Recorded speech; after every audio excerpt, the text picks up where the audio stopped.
Welcome everybody to the DC New 52 review. I want to thank you for tuning into this episode.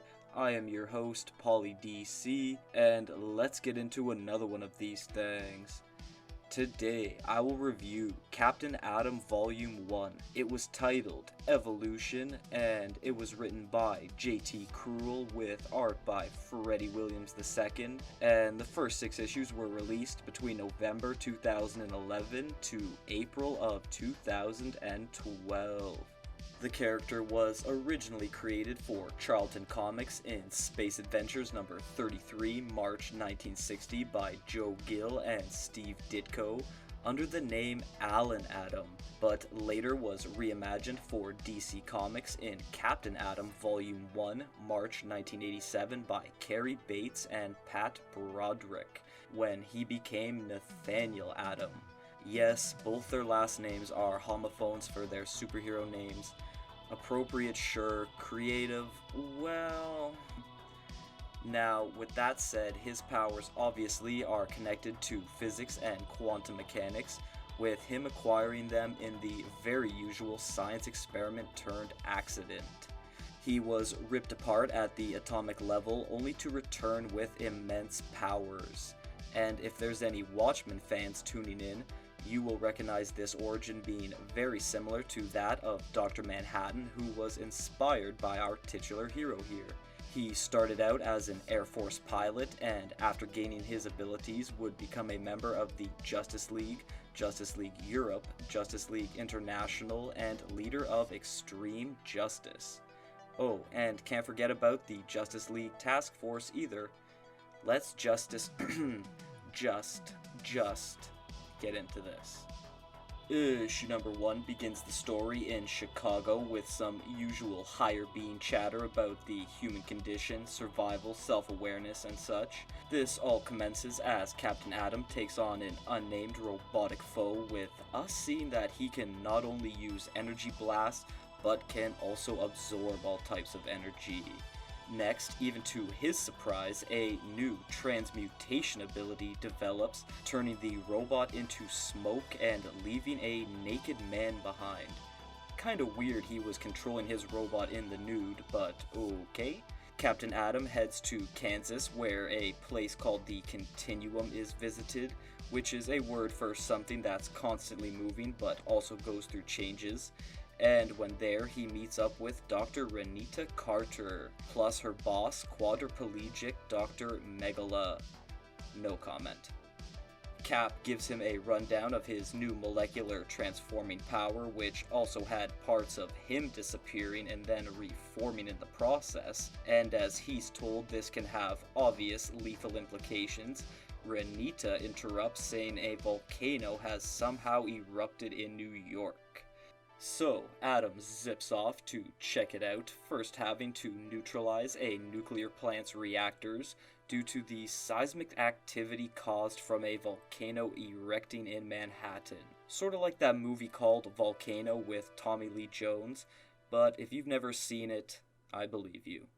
Captain Atom tries to save as many people as he can while trying his new powers, changing the lava into ice, but when he tries to fly right into the volcano and absorb the energy inside, it begins to melt him in rather gross looking fashion. Speaking of grotesque, earlier a rat was seen in San Francisco, California with a homeless guy, and they're beefing over food until the rodent morphs into a giant monster. Yowza! Issue number 2 opens in New York as the volcano situation is being reported on, with mentions of the public knowing who Captain Atom is, but unsure on how to perceive him. He did stop the eruption, but in the process had to atomically put himself back together because of the gambit. So, if you know how to do that, how did you not know what the strong nuclear force was said in issue number 1? It's one of the 4 fundamental forces of nature. Come on, man. Anyway, next thing he knows, a bombarding of voices and thoughts he can hear arrive with some sweet art, right before transporting to the Continuum randomly, where Renita and other scientists see that he's melting again. Jeez, guy, keep it together. It was just a little volcano. Dr. Megala is able to stabilize him with superfluid, a fluid that has no viscosity, therefore no kinetic energy, and then tells Renita of the captain's origin. This time around happening from quantum fields involving other dimensions, which Nathaniel Atom volunteered for. A bit later, when he's stable enough, I guess, to leave, a possible love triangle may be forming when Renita is clearly seen to be liked by Captain Atom, but some jealous scientist, Scott Alexander, also likes her and mentions here that the Justice League didn't want Captain Atom. Not even trying to help him? Really? Things take a rather interesting step next as he flies off, hearing more thoughts and voices, with one being keyed in on, young Mikey's, a cancer patient that has minimal time left and is asking for help. So Cap heads to Kansas City, where he watches over the beginnings of a procedure, deciding to shrink down and enter Mikey's body, trying to help. Now, I won't try to explain any of the medical talk, but basically he fights off a bunch of cells and organisms, Disney's Body Wars style. The entire moral ambiguity of this event, deciding to help the life-threatening illness of one child opposed to all other victims of deadly health conditions, is hard to get into. If and when discovered you could do this, seen next with another awesome art piece showing some kinda X-ray atom ability, which is followed by Mikey waking up, that is all you should be doing most days. Things then end in a junkyard where a guy sees some kind of animal turning into a creature that's very John Carpenter's The Thing-like. Issue number 3 starts with Captain Atom going about the US saving people from various situations and problems, from shootouts to drug addiction. Then he just globetrots to Libya because reasons, where he begins to help with an ongoing power struggle, also showing up conveniently right when Justice League member The Flash is there for the same reason. He seems quite untrusting and borderline fearful of Cap, mentioning again the Justice League fears he's an unstable hero. So again, why not bring him around to help? Does this Justice League even try to be heroic in some regards? I don't know, and I don't care.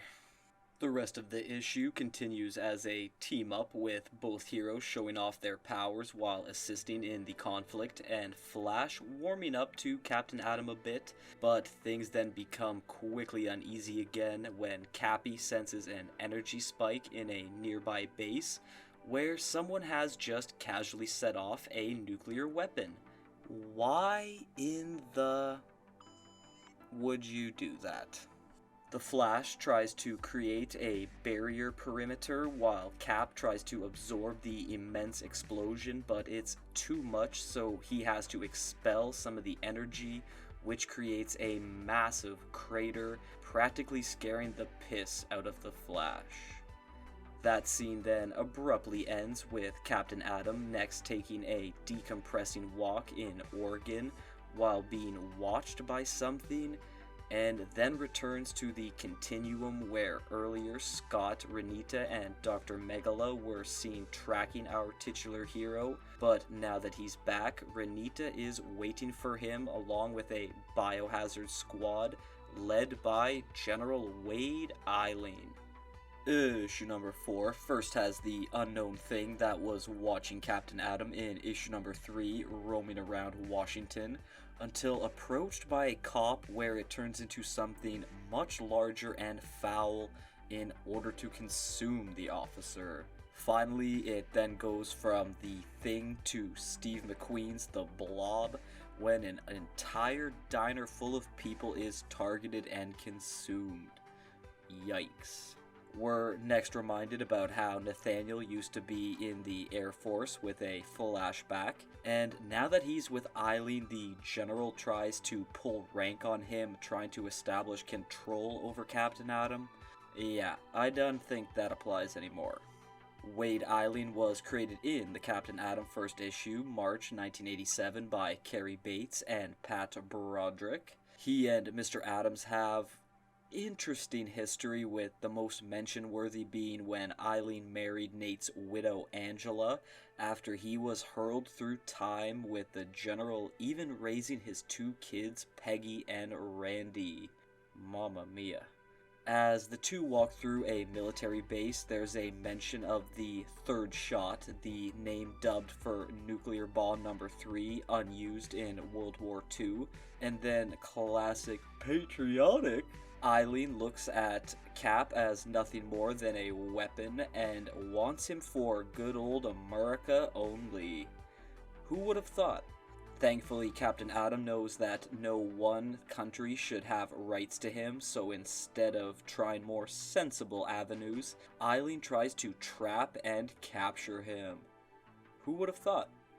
The General gets help from Dr. Alexander, since he's shown nothing but discontent for our titular hero, going on to say his atomic instability is his biggest weakness currently. Not really, though, it seems, when the plan fails poorly, with Captain Atom escaping while rocking a sweet-looking 90s Superman mullet. He subdues some guards on the way out and then easily stops some fighter jets ordered after him by Eileen after transmuting them into feathers. I suppose that's Cap just winging it. Okay, not my best work. Scott and Eileen look on a bit overwhelmed at Captain Atom showing a fraction of his power and then telling both to piss off. He then questionably returns to the Continuum, which seems quite idiotic, but anywho, it's for a chat with Renita, mentioning he will not be working with the government, but leaves out the part about her close colleague trying to quarantine and then probably experiment on him against his will. She tries to then comfort Cap, but the moment quickly turns nightmarish when a face touch roasts her hand like a piece of beef. Yeesh. Issue number 5 kicks off with Captain Atom having a major contemplation moment after what he did to Renita recently, and even a turtle seems spooked of him. Why a turtle of all animals? Not real sure. He then has seriously stressful thoughts on a possible future for himself, involving him in battle with the US Army, looking like Dr. Manhattan, while fighting General Eileen, and then he goes full King Kong on Renita after bypassing a squad of soldiers. Maybe it's overthinking, maybe not. Cap decides to go back to the Continuum to check on Renita. The whole place is on heavy watch by biohazard soldiers, and as soon as Scott sees him, wastes no time freaking out, with some arguing commencing, which Dr. Megala has to break up by mentioning an energy signature matching Cap's has been tracked in Washington State by Eileen. This grants Megala and Scott a few minutes to discuss their different opinions on Captain Atom, with his new transmuting power being shown to Doc Megala up front. Once in Washington, Captain Atom spies on Eileen and then goes further into a now deserted town, discovering his next foe. A giant pink slop pile that's eating anything and everything in its path. He tries to take the creature head on first, which never works, and this time gets him hurled through a building. So next he attempts some analyzing while fighting off what looks like a giant Krang now, and realizes his enemy signature is indeed rather similar to his, along with it being a mindless killer that ate the whole town. Wow. Captain Atom then decides to eliminate it, going at it full blast with no real plan, since the Air Force apparently taught him nothing about strategy, and this proves disastrous when all his energy attacks get absorbed, turning his adversary into some kind of gargantuan Lovecraftian monster. Issue number 6 wraps up this volume with Cap's first thought bubble saying he's no Superman. no shite. But hey, with your new 52 power, some transmuted kryptonite, and you got a leg up on him big time. Which also reminds me, a situation of this magnitude should surely attract another hero or two of some kind. Green Arrow is literally based in Seattle, Washington. Yes, no, undetermined, meh. Captain Atom also mentions he's no beacon of hope and is feared. Well, in case you didn't know, New 52 Soups ain't the biggest hope beacon neither, and he's definitely feared. Anyhow, Cap has somehow mind-connected with his enemy, finding out it started off as just an ordinary lab rat exposed to radiation from the experiment that turned Adam into Atom. And now that's what it's formed into, a giant-ass rat, which is currently being swarmed by the US Army jets, striking it with missiles on General Eiling's orders. Obviously, they don't know Mr. Rat can absorb the blasts from all the rockets, and Captain Atom tries to warn the pilots, but ends up just having to save them when their aircrafts are targeted and destroyed, forcing a full reveal of himself to Eiling, who tells him a friggin' nuke is coming. He says it will go down unless Cap can stop the threat, even though told the nuclear weapon would do nothing. What the hell is wrong with you? The new knowledge Captain Atom's got has him kind of feeling sorry for his foe, so he lets the rat take him in, where it's not clearly indicated how he subdues the thing, overcharging it, absorbing it, both perhaps. But regardless, after turning from pink to blue, Captain Atom is successful in getting his adversary to disappear into nothing, causing Eiling to reluctantly tell someone called the Godfather to call off the nuke. Captain Atom then makes yet another stop to the Continuum, where Dr. Megala catches him peeping on Renita, and then suggests he try to fix her hand. Unsure at first, but with Dr. M's help, he rebuilds Renita's body part molecule by molecule, which also makes her wake up from the coma she's been in.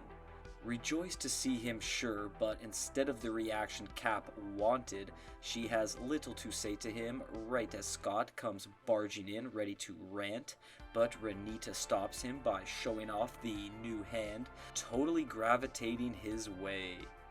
Ouch. Finally, we see snippets of people Captain Atom has helped, plus Eiling with a shady figure and Dr. Megala contemplating. And then, 20 years in the future, the Earth is blowing up. Interesting. Alright. Even though there was a lot of heavy-handed philosophical talk at times, the plot didn't have a huge amount of stuff going on. Clearly, it was working more toward much bigger things that never really had a chance to come, with this title only having 13 issues. What we did get here was a classic hero being in love with a girl, aka Renita, but because he's a quote-unquote monster, can never be with her thing going on. The rest of the cast was decent. Scott was the unlikable, jealous, and sneaky true-to-life type. It was quite reasonable to believe Mikey would be back given that whole interaction. General Eiling added to the overall heroes are dangerous and untrustworthy arc the entire New 52 went for, and Heinrich Megala actually first appeared in Captain Atom number 1, 1987 by Cary Bates and Pat Broderick, so his part in this makes sense. As for the timestamps displayed, well, they have second, minute, hour, and day listed, with the year being behind those bold numbers saying it's in the 6000s, which we will all have to wait for Volume 2 to see why that is, since I can't remember exactly. They're not majorly important until the last page here, I suppose, and they don't add up at times.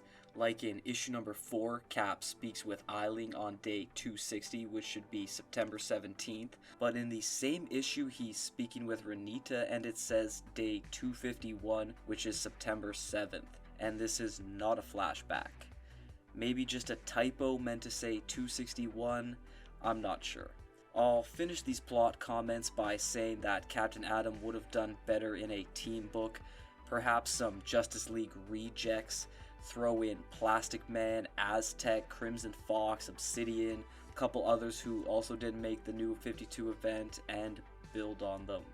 Getting into some art, let's get what's right in front of us out of the way. Captain Atom is usually drawn with distinctive red gloves, but here his look clearly takes notes from Dr. Manhattan, minus a part of his anatomy Zack Snyder was not shy of showing, even though it only was seen like 3 times in the comics. Moving on. The boldness of the drawings are very pronounced, graceful glowing colors mixing with dark curves and strokes, plus the way Cap's powers are portrayed were excellent. This series had to stand out early and the artwork did its part. If I had to rate the dialogue, I'd go with a solid 6. Captain Atom's speech is a mix of things, no doubt littered with ontology aspects and existentialism, which always can be dicey. Eileen's comments and outlook kinda divides you at times, and Scott, Megala, and Renita handle most of the science talk, with those types coming in the dozens throughout all of the New 52. I actually liked Nathaniel not having major science knowledge on his powers, therefore truly making him feel more dangerous. He came off a bit naive, unsure, and simple, which gave opportunity to craft him more toward whatever person he may become, for better or worse. That's gonna do it all for today though, and if you've watched until the end here, I want to personally thank you for that, and to please like, share, and subscribe. Please follow me on all my social media platforms, and to please join me next time for Supergirl Volume 1.